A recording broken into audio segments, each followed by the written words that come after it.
अच्छा, अब ये देखिए इसके अंदर ये मेन्यूब्रम स्टर्नाई आपने पहले देखना है। ये सुप्रास्टर्नल नॉच से आपने नीचे आना है, ठीक है।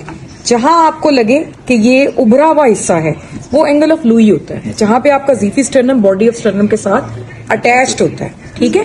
अब उसके पैरेलल जो स्पेस है that is second intercostal space, ठीक है। सेकंड के नीचे फिर आप थर्ड काउंट करेंगे, फिर उसके बाद फोर्थ काउंट करेंगे, फिर ये फिफ्थ इंटरकॉस्टल स्पेस के अंदर मिड क्लेविकुलर लाइन पे, ये क्लेविकल को आपने देखना है। ये अगर क्लेविकल है तो ये मिड क्लेविकुलर लाइन में आपका माइट्रल एरिया पड़ा होता है। यहां पर आपने सुन रहे हैं। उसके बाद इससे ऊपर फोर्थ इंटरकॉस्टल स्पेस में ये स्टर्नम के पैरेलल, ये अगर स्टर्नम है तो उसके पैरेलल ये ट्राइकस्पिड एरिया है, ठीक है। उसके बाद आप फोर्थ से ऊपर जाएंगे, थर्ड एरिया इसके ऊपर, तो ये आपका A2 है।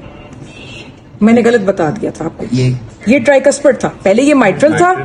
फोर्थ इंटरकॉस्टल स्पेस में स्टर्नम के साथ जो है वो ट्राइकस्पिड एरिया पड़ा हुआ है, ठीक है। ये आपका फोर्थ है। थर्ड के ऊपर जो है वो आपका A2 पड़ा हुआ है, ठीक है। इसके ऊपर आपका पल्मोनरी एरिया पड़ा हुआ है सेकंड में। समझ आ गई? अच्छा, इसके बिल्कुल पैरेलल यहाँ A1 है, ठीक है।